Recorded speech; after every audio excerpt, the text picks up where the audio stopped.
James, welcome, man. How are you? I'm great. Thanks for having me, Carlos. Great to have you here, man. It was a lot of fun reading about like FreshCut because, as you were just saying before we hit record, you guys are an entertainment company. You were not born in the crypto space, and so yeah, it's always fun to have people that are like quote unquote outsiders getting into this whole wormhole. So, would you like to tell people a little bit about FreshCut? Sorry. Yeah, I can tell you about the crypto worm too. I've been attached to the space probably since like I don't know 2016, 2017, but I haven't been really fully into it until like the last 2 years or so. Um, but FreshCut, what are we? We are a gaming entertainment platform. We showcase short form gaming content and content creators, and also esports content. Me and my two co-founders were an ex Twitch team, and we had a big vision for hey, there's a big space and gap for short form when it comes to entertainment because Twitch, as many people know, is a long form live streaming entertainment platform for game streaming. And And it's yeah, getting longer form every day. Like people are doing like 48-hour streams, eight day streams. yeah, and the crazy thing about long form YouTube gaming and Twitch, they're still growing. It's like 40% year over year. But I don't know where people get the time to do this because everyone's just flipping through. Everyone just needs that quick feed. But anyways, that's what our platform is. We showcase the top gaming content creators and entertainment moments, and we our mission is to actually help showcase that content and help creators and fans bond and engage together. And that's effectively our. We have an app on iOS, Android, and we have a new website out where you can see this content and these content creators. And over the next few months, we're going to have a lot of new feature updates and announcements. So to the world, stay tuned.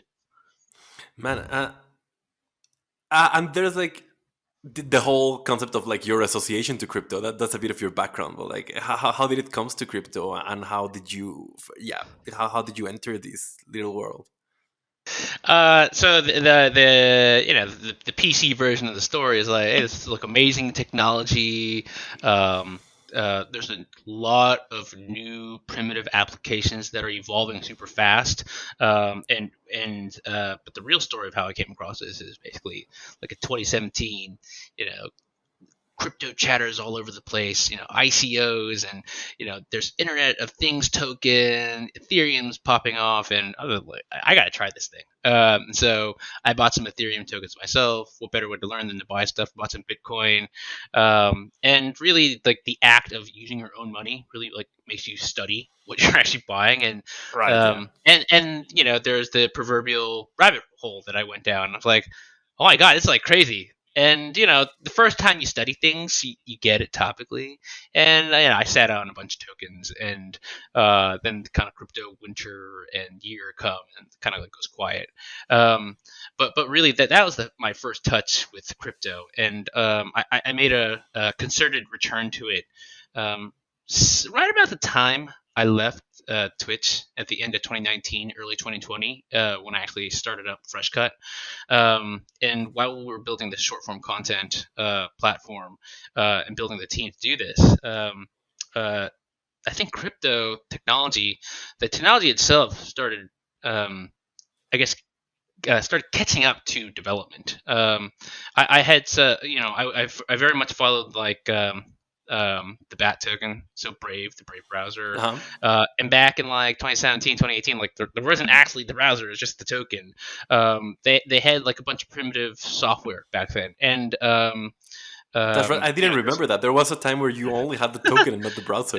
Yeah. yeah, you read about it like this thing sounds fantastic, right? And but Yeah. that was the time back then. It was like all the tokens and problems of software, and then you fast forward a couple of years, and like the software started coming out, like Filecoins, like actually had distributed software. And then there's like the actual Brave browser you can touch and feel and see and use, and that's when I got back into it. And then I had a bunch of my I guess back then they were called altcoins. I was like, oh my god, altcoins! It came back. What happened, right? And so, but the point of this is that like when I first got my toes wet, there was a lot of hype and a lot of noise, but real development going on early on. And back now, 2020, 2020, 2021, and even years before that, development just kept going. But you start to see really big things emerge, and so that's when I really got back into it. And late 2020, early 2021, when we were thinking about the social layer for FreshCut, we were very familiar with social tokens, and we know the folks at Rally,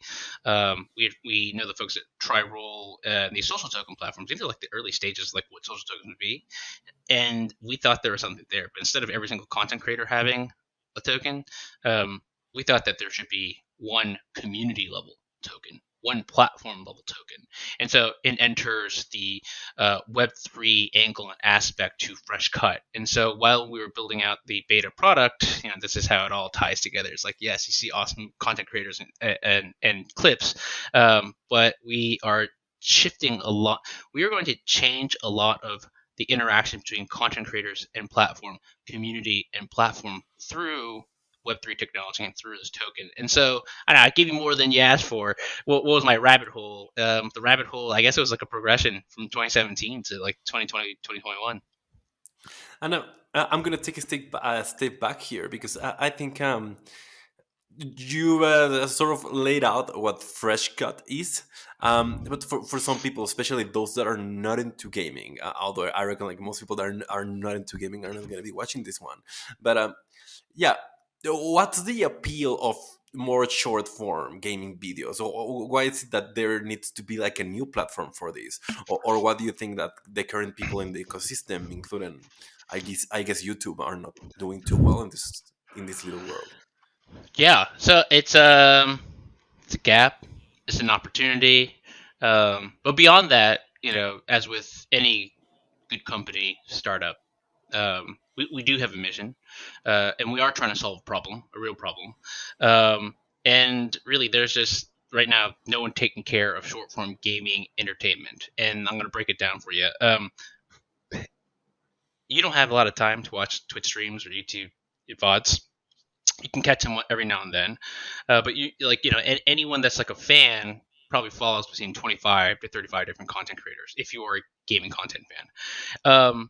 And the point we're trying to solve is, hey, like, where can I actually just get the good stuff? Where can I actually just because these content creators are streaming 40 to 50 hours a week, and as you mentioned at the beginning of the podcast, like some of them have these like long marathon, podcasts, and people are posting 20-minute videos multiple times a week. Like, do you really have that much time to watch that many YouTube videos? And so, from an entertainment perspective, there is no one central home for gaming content. Because if I challenge you to go look for a good gaming clip from a top Fortnite streamer or Valorant content creator or Street Fighter player, and you go on Instagram, TikTok, like these platforms are built for all content runs, all content creators, everything under the sun. And so you can't search by gaming creator, you can't search by a particular game, you can't search by a particular esport, and it's very fragmented. So when you look for these highlights and moments, they're splattered across like Reddit, TikTok, Instagram, Twitter, and gaming content creators have no particular one space they gravitate to. And in fact, a lot of gaming content creators don't even put their highlights onto these platforms. Like, that's not what these platforms are to me. Like, I go on Instagram to share photos of like my dog or my family. Maybe I'll share my travel, but they're not meant for gaming content. And so this is kind of from an entertainment perspective what inspired us to create FreshCut. It would be fun, engaging, and a lot of our users use the app for this exact purpose that we're describing. But as I was talking about the mission and the even bigger problem we're trying to solve, like, yeah, it's fun to see, a place where you can get all the amazing game moments from your top, like your favorite content creators. When you look at what a creator economy business is, your single job in life is to help make content creators successful and help them make money. And enters in the Web2 legacy centralized Death Star problem. The big platforms control all the revenue, and one of the leaves that are unturned, in our opinion, is revenue share with content creators. if you ever look at, ever thought about how much revenue gets shared back from Instagram to content creators or from TikTok to content creators, if you actually do the division, it's like 0.0001%. It's like it's virtually nothing. And their argument is like, hey, I get you tons of views, I get the distribution. This software is like really expensive to run, but like you got to do better than that. Like you take Yeah. 100% of the content and you give 0% of the revenue back. And I used to work at Twitch, and our ethos is like, look, if we survive if we make our content creators great and we take care of them, we help them pay their bills, and we shared revenue with them at a very, very healthy rate. And so from the short form content perspective, this is our highest level mission, and this is how the whole story of FreshCut began, why we built a team, and why we have such an incredible team helping us on this journey to help content creators um, let their content shine, and at the same time make a decent wage off of their content. And this is our ultimate vision. I'm very into. People laugh at me because of this, but like, I'm very into rap battles in Spanish. Like, I've really caught on to that, and in the Twitch community for that is huge. It's like incredibly huge, and they're like these super popular streamers that like cover the events, and they like just or just react to them, or just like talk about like the latest news in the space and whatever. And through that, I actually, because I was never a gaming person, like I never really gamed, so like Twitch wasn't really there for me. Although I would witness the whole Twitch plays Pokemon thing, if you remember that. Oh, totally. Uh, I recall. um, so like through that, I did learn that actually YouTube pays people really low. I mean, a really low percentage, like you were saying, and that Twitch actually tried to like take better care of its creators, which is why so many more of these people just prefer to be streamers on Twitch and sometimes like re-upload their content on YouTube. Totally. And you're right, like Twitch does not really take care of the part of the process where you want to repost stuff that's like more digested or a bit more edited and everything. That's where you go to YouTube, but YouTube is not the most generous platform. I reckon now you enter the realm where you have to like convince people to like jump from YouTube into this should have like get the camera focused on me again. Anyways, I'll fix that. There it goes. That's the point where you have to get people from YouTube to post their edited stuff onto your platform. So what's the strategy there? What's the take? I mean, having worked with a giant such as Twitch that already managed to steal such a great market share, you must have some sick tricks up your sleeve there. uh, yeah. So I'll frame this up. How do we think of ourselves compared to? And your question is, and how do we convince content creators to put their content into FreshCut? But I do want to clarify something. We don't see ourselves as a competitor of Twitch or a competitor of YouTube. In fact, we see ourselves as complementary. Um, and in comes the concept of format. Some people want to hang out with Twitch and watch like 2 hours of stream, 8 hours of stream. Some people like watch a lot. Some people want to see a 20-minute video. Some people want to watch a 30-minute video. Some people just want 15, 30-second clips. There's just this big gap. And how content creators actually see clips just hold where. They just generally see clips as a good thing. So if my clip, I'm a content creator, shows up on Instagram or shows up on Reddit, it's good. It's marketing. People come back to my Twitch stream when I go live, or they go back to my YouTube channel to check my videos. Um, but this is why we're complementary. So if a content creator puts their content onto FreshCut, it is a home. It is a repository. It is a central destination just for short-form gaming content for people that want that particular type of format of content. So this isn't kind of like a taking share situation. So now getting into why content creators will post on this. So now they have a dedicated place. We help showcase their content, and we're early days, so we have hundreds of content creators on FreshCut platform. But this is by design, not a large number. This will be expanding quite a bit this summer because we have our like our first ever non-beta version of our product out, and we have, as you know, FreshCut Diamonds, which would be the first integrated token. One of the first, it's not the first, but we like literally, I count on my fingers how many platforms can do this that have a integrated social token or community token integrated into the platform that will change the economic paradigm for content creators, fans, and the platform. Why do they come here? Like TLDR, eventually we are building with all of our content creators toward a vision where everyone can participate in the right economics, and gaming content creators can have their clips and their short form gaming content shine. There's more to the story. If you use other platforms too, just a quick sidebar, if you do search for like League of Legends or you search for like Fortnite on Instagram and TikTok, they don't have good curation, and that's one thing we pride ourselves on. Oh, yeah, I You know will what you're get getting to. Yeah. you will get a lot of trash, and it's either irrelevant content, naughty content. Just it's not what you were looking for. It wasn't the gameplay. It wasn't the Let actual me just content go look creator. at. Let me just go look at that trash. What game do you suggest I look for? Oh man, look, Fortnite's a great game, but they got to do something about the curation on Instagram. Some Okay, naughty accounts show up when you look it up. I'm searching for Fortnite on Instagram. Oh, but that just takes me to like how do I see the Yeah, hashtags? I Um, I maybe I could show something on my screen here. I don't think you can, but I managed to. Okay, we've got some real crap here. We got some OnlyFans promotion. We've got some, yeah, we got some tweets from people that don't look at all related to Fortnite. We got some actual Fortnite gameplays. We got something that would classify as, what do they call it? Rule 39? Okay, yeah. Yeah, yeah, The but curation is really not there. yeah, I appreciate that. And so it's there's a bunch of things that why content creators that we're building together, why they put their content on here. It's we're building toward a better future. We're focused on their craft. We're helping their content shine. We're focused on discoverability.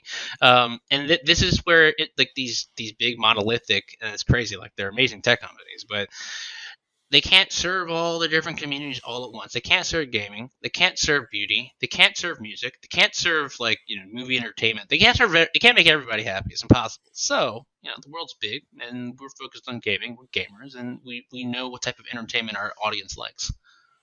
Like it's kind of like I talk to like my drinking friends on WhatsApp, and I talk to my crypto friends on Telegram, and I talk to my to other circles on Discord. So it just makes sense that as the world gets bigger, more people get online, the communities and the content gets more specialized, and everything is like sort of like drifting towards these different platforms to host the content, and just like that are designed and geared towards that very specific thing that people want to do. I think that just makes a lot of sense in the evolution of the web as we know it. Totally. Yes. Let's see it. I have a fun metaphor I gave to some investors. There was a time when Craigslist was like the destination to get whatever you wanted, and multiple billion-dollar companies unbundled out of Craigslist, right? You can just pick the different categories like real estate, like rentals, like jewelry, and everything went e-commerce on their own. I just have this kind of separate fresh cut, just this separate view and thesis that Instagram, TikTok, there's going to be a big unbundling at some point, right? There's going to be a lot of platforms, and they're already starting to sprout of just concentrated, X type of genre or interest area that I'd rather just go hang out there as opposed to just hang out on these kind of like multi-use everything platforms. Of which, like, I'm gonna get it personally getting a little tired of because when I go to Instagram, I actually don't even see my friends anymore. I don't see like any particular interest group or game I like. I follow a lot of gaming accounts. I actually just get pummeled with now like what I used to watch on TV, which is a crazy concept. It's like I get ESPN, I get like Lad Bible, I get all just the mega 100 million plus follower accounts. I'm like, that's not what I used to watch, but I guess that's just good for the algorithm. Right, and if you want to go to Instagram to like take a look at like what your friends have been up to and everything, you actually end up seeing like that guy you met once that resells tickets to concerts, and this account you follow that posts. I'm just going through my through my own account. This Yeah, account that posts like cute animals and then memes and then whatever, and yeah, it's not segmented at all. You don't end up seeing what you were there to see in the first place. totally, totally. I want to ask you like what how do you see the token dynamic being like once like the whole thing is fully deployed and people are within the platform and using the token, how do you expect them to be using it? Well, first off, we want our users to learn about what a token is, and to learn about a token, they got to get it.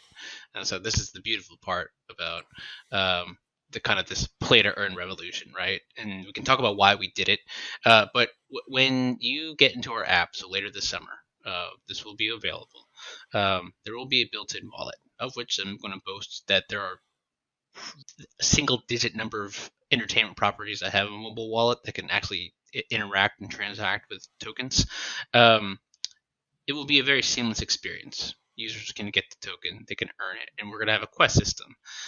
So viewers will say, the quest system will say something like, "Hey, viewer, watch 10 clips, follow three of your favorite gaming content creators, and you'll be rewarded one token, five tokens, 10 tokens."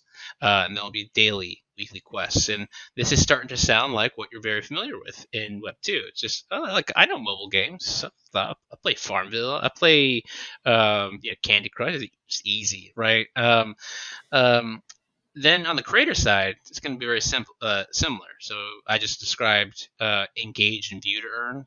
On the creator side, it's going to be create and earn. Um, Upload content consistently, put up good quality content, be active on the platform, and interact with your fans, and you will be rewarded tokens on the platform. And when you start earning these tokens, it's like, wow, this is cool. And over time, what we hope is that users actually start to realize that these tokens, while they look like Twitch bits, they look like YouTube stickers, they look like TikTok roses, they're not. They're actually yours. You own them, and they are movable. They are on the blockchain. These are yours to control. Whatever happens, the transactions you do is transparent. They're finite. It's yours, and so we got to get them in the hands of users and to learn. That's how we first want them to interact with them. Like, this is cool. I'm getting rewarded for real stuff, not just like digital images, right? And the interaction of how it actually relates to FreshCut. So these are kind of like fun, create, and view experiences. Is actually through the creator and fan engagement. And this is effectively why Twitch, YouTube Gaming, Instagram, TikTok, they all fundamentally sustain and operate. It's the creator and fan engagement loop. Fans like content creators. I have a ton of content creators I love and watch on Twitch, on TikTok, and Instagram. And if I actually want to deepen my bond with my favorite content creator, I support them. I'm a patron. I donate money. And through FreshCut, you will be able to donate to your favorite content creator. Just give them some love for all the effort and work they put into their craft in making short form content. You'll be able to tip with FreshCut diamonds. There are In the other meantime, additional. in the meantime, my Ethereum address is gonna be in the description box of this video, guys. If anyone's watching and wants to Yeah, donate. hey, yeah, yeah. Perfect If you plug. put that if you put that there, I'll tip you some. I'll tip you some fresh cut diamonds. Um, but you are touching on some additional features that we are thinking about with fresh cut diamonds and the gaming community. Um, and further to that, there are several other use cases that will be coming down the road. They're in planning and development now, but there'll be many more other ways you can use diamonds, and many other ways you could probably guess how they're going to work and be used inside of FreshCut. And I know because and you're touching on this briefly, but like I wanted to dive deeper into it because I thought it was interesting because like at the stage that you're at, most companies or most platforms approach would be to like try and get just about anyone, and I know you have a system in place to whitelist creators. It looks to me, at least from the outside, that you really want to nail down the quality aspect first.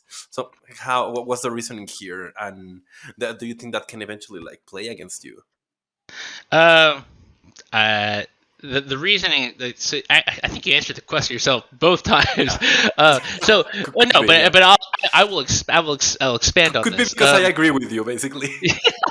No, exactly. So, we are a curated platform, and at the beginning of our life cycle of the of our company, we will have an application process to be a FreshCut content creator. And the reason for this is because we want to have a curated experience. And this is how, when you go to FreshCut and you look up content, you can be sure that when you're flipping through clips, it's not going to be some meaningless content. It's not going to just be like me watching someone play Elden Ring walking around, and I was like, God, you just stole 10 seconds of my time. It was like not a really good piece of content, right? So we know the content creators that are uploading content. So maybe I don't know if this is fun or not, but it's like KYC, your content creators know who they are, make sure they give you good content. I know KYC is a concept in crypto nowadays. But that's why we're curating. And can this play against us over time? Absolutely. It's just kind of like I platforms need volumes of content. Let's just that's a fact. But I have a personal view. You don't need like infinite volumes of UGC content. So the question will become, FreshCut, what are you going to do for UGC? Can anyone ever upload content? The answer is yes. We have a vision of when we. It's a question of when, not will we do it. And we want to have a very high quality experience. And even when we do open this up to all content creators that want to create content and share content, we will build a dedicated space for UGC to exist. And we'll have basically some interplay between our curated and non-curated sections of the platform. I don't know if you follow art blocks, but it's very much like that. It's there is an audience and there is demand for. I want the art blocks curated section of the art pieces that an artist that I want to follow, and for all the millions of artists out in the world that just love creating, let's make a create space for everybody. And so I think that we'll follow something similar fashion like that. I love the way that they curate their projects. And I think, I mean, curation is good. Having quality filtering is good. At some point, I feel like people just need a fresh start for a lot of things. Like, I definitely follow way too much crap on my YouTube account. Like, I definitely like would just like to have like a fresh slate, and or it's just like in the end you gotta change the formats a little bit, right? Like TikTok didn't do anything, as far as I know, that was truly incredibly groundbreaking, other than developing like a really addictive application. But like at some point, it was just like what people wanted, right? People just wanted like a new approach to things, or yeah, how do you see like the whole set of dynamics in the world of these content platforms in general? Um, so sorry, when you say dynamics, are you looking for like how do we think of new features on FreshCut, or maybe I don't think I caught that question. Th- I guess I'm just wondering, how do you see both yourself and the bigger panorama, uh, even if it doesn't really relate to FreshCut, of like how people are consuming content nowadays, and what do you think could be the future of this? Okay. Sorry for misunderstanding the first time. Um, I probably I phrased it pretty poorly. no, you're all good, man. This is just me trying to process things. I if I had to pick, picking's never actually the answer is somewhere in between. I think things are just, if you look at the data, like everything is trending towards short form. Just people have less and less time, and it's like a fight for your hours and minutes at this point. You know, um, it, I'm making it even more macro comment than just like YouTube and Twitch and Instagram, and TikTok. It's what are you watching when not on your phone? You're watching all these different streaming platforms. It's like a fight of like Netflix and Disney Plus, Xbox Game Pass, Sony PlayStation Plus. Everything is like streaming something, and it's video something. And where do I see like this going? All these different formats are going to exist when it comes to actually just viewing gaming content. Man, I think there's going to be more and more short form content. I think that long form will hit a like certain ceiling at some point. And the reason I bring up all these kind of like Disney Plus and Netflix and all this other stuff is like just literally just people just have less time in the day, and so in order to consume this similar type of format, you just kind of go to a shorter format. And that's where Fresh Cut hopefully will be from a business perspective. It'll be a great opportunity for us, and I think that we'll be delivering a type of content format that customers and audiences want. Um, uh, and when you look at the market, like without even going through this kind of like conceptual framing, there's YouTube Shorts. There is uh, Reels. Like Meta and Facebook are just investing everything they got into Reels. It's just that's the time. That's the day and age we live in, and just times get more and more scarce. I just hope that we all stay literate and smart, and we just don't. We're not always going for these short dopamine hits, but I think there's a time and a place for everything. And I'm going to challenge you a little bit there, while at the same time telling you you're right. Like, because well, it's hard to make like super um, polarized statements. But I think you're both right that like nowadays it's a fight for people's minutes and seconds. Um, Completely that. And I think, but at the same time, like you see these Twitchers are succeeding, like putting out like these crazy long streams, and like people nowadays are like binge watching shows that have like 5 seasons in one day. So like I guess like what it really comes down to is like the wide variety of how people like to consume stuff. I mean, I've seen it. I've put out videos of things, and just as an experiment, run transcripts as articles, just thinking people would never be interested, and the audiences are actually quite the same. And like you get like people consuming all sorts of stuff. People like to listen to things on YouTube, watching us two speak. People like to just hearing it on Spotify. I mean, it's a wide diversity. So if people think like you cannot compete nowadays, you can always figure out like new ways for people to consume stuff. Yeah, yeah. I agree with what you said. So that's why the answer is like it's not just picking. It's like it just comes down to customer preference and format, and each experience is a little bit different, right? Like just bringing it back to like fresh cut content. It's when you watch a Twitch stream for 3-4 hours. Yes, you were watching your favorite streamer stream, you're also literally hanging out for 3-4 hours. It's unlike Netflix when you're binge watching like a 4 hour show. You're hanging out with like your best friend that's a content creator. You're hanging out with your best friend's community, the 100, the thousands of people in that chat room just talking, and that's your hangout experience, right? Some people like go to restaurants, some people like going to bars, some people like traveling the world. I like just hanging out with my friends on Twitch. But there is a blend of the experiences here because you're actually watching content that's live. Whereas when you transition over to FreshCut or YouTube, this is both video on demand. This is like I just want to watch a video without hanging out with people, and I just watch it in a 15 and 30-second format versus like a 10-minute format. Same as like the podcast example you're talking about, or Spotify. You listen to a podcast, you might read the transcript. To each his own. I got friends who read a book a week, and ask me how many books I read, and I probably should read more. I probably read a book a quarter. This is whatever floats your boat in terms of consuming media. Uh, I've also heard this very interesting take of like how people are starting to dislike or just opt out of consuming content by themselves. Like nowadays, for a lot of people, especially like the younger kids, it's starting to make a lot more sense to like just watch something together with their favorite streamer.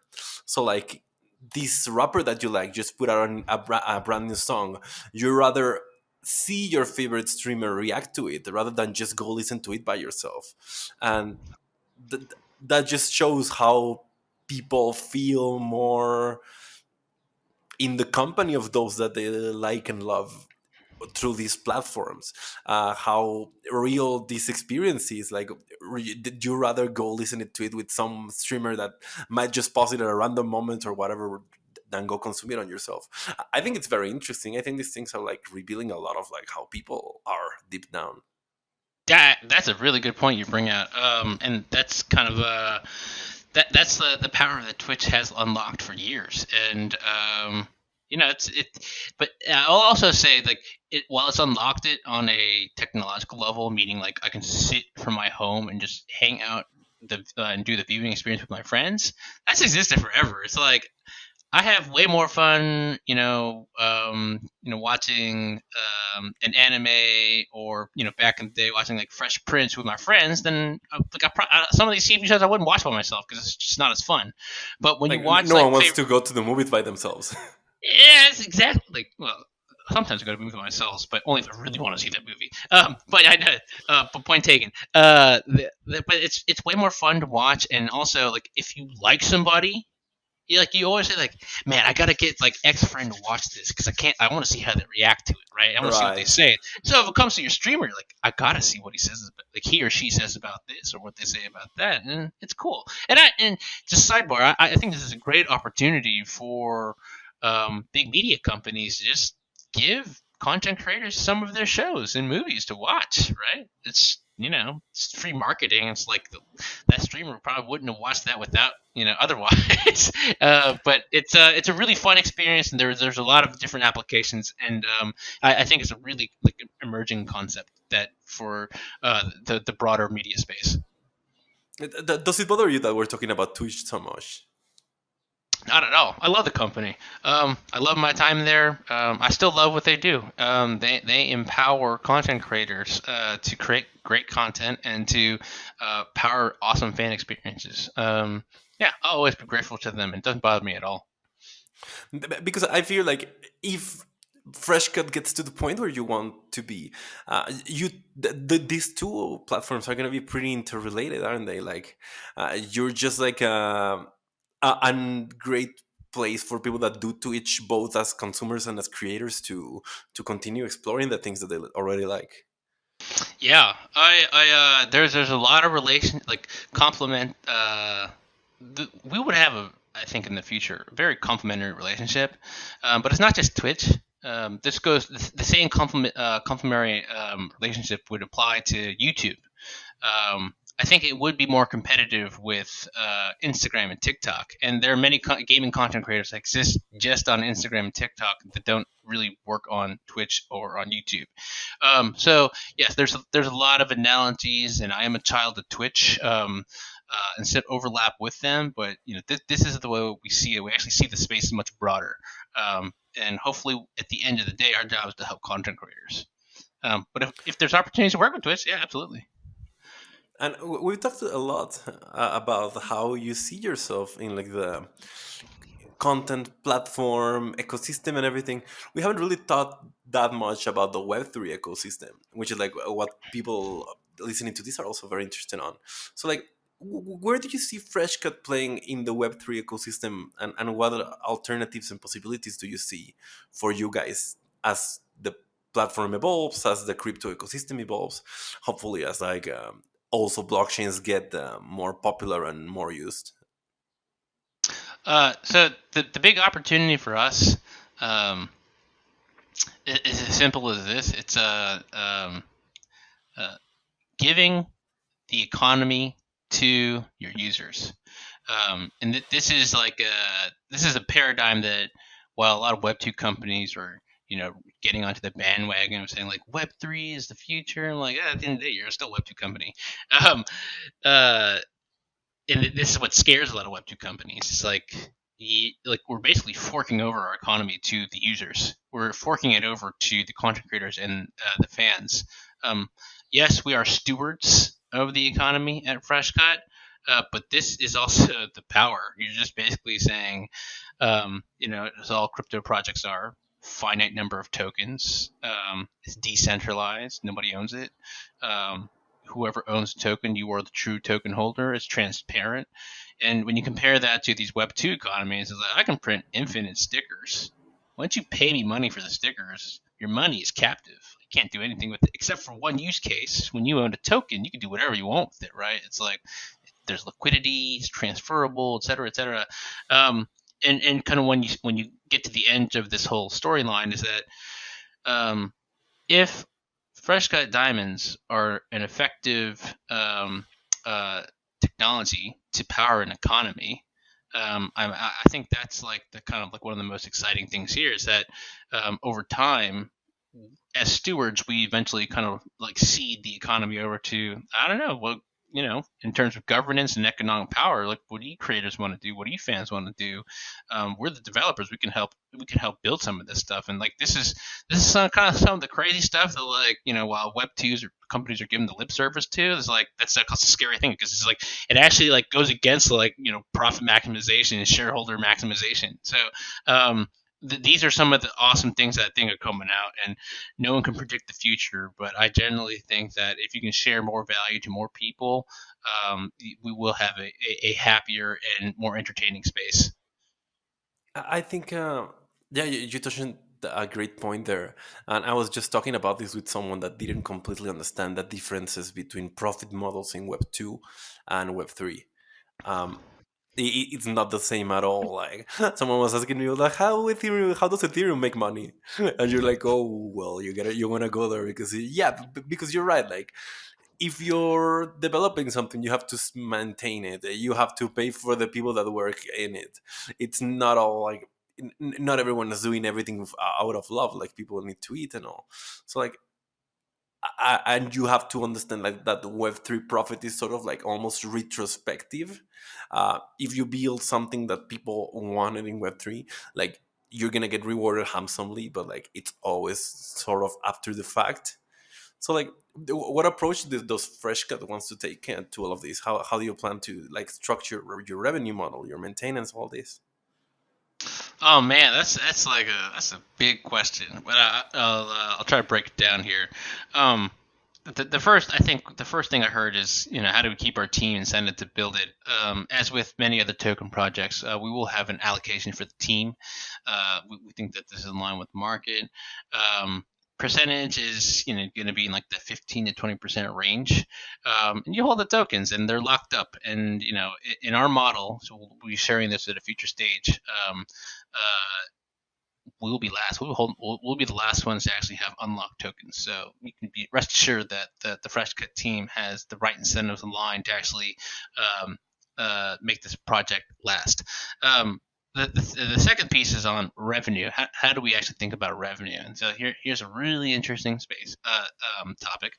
Um, I think that this is definitely way more Web3. When we talk about patronage and tipping, and you look at the actual rev share that um, a lot of the Web2 companies take, they take anywhere between 20 and 70%. And yeah, you ask your average content creator, like they'll most likely know the percentages, but it's just been like that, and they just accept it, right? And when you actually look at TikTok, like those roses, I don't know if you've used one of them. They take 54%. That's like a wild amount of money to like take for these little like digital rose stickers, right? Um, when we work with our tokens, just like other platforms like Axie Infinity's like platform, for example, they'll take something like 4.25% or something like that. We will have some sort of we will have a transaction fee to power the actual platform. And so I'm going to combine both these thoughts now. Um, we will be putting roughly 10% back to the treasury to actually power the development of the platform. So, in other words, content creators will keep 90% of what they make in terms of patronage. And we want to give as much back to content creators as possible because this is their content, this is their effort, and we're here to make this platform great for them here. And we're not here to actually, become some like mega core on S&P 500 that's gonna do 18 different things. We're here to actually build for content creators and make them great. What does this mean for future products? We will be building more future products. We will be focused on building amazing things for content creators, and the business models we hope. Philosophically, I can't tell you exactly what's going to happen. We do have ideas, but philosophically, anytime we introduce a product, we want to do better than Web 2. We want to, for example, there's a topic of advertising. We're not going to have advertising, at least in this year, on our platform. Um, Advertising, it's like not really well researched or understood by content creators, but platforms keep well north of 50% of advertising revenue. I'm talking like 70-80% of advertising revenue, and they don't really share that much back with content creators.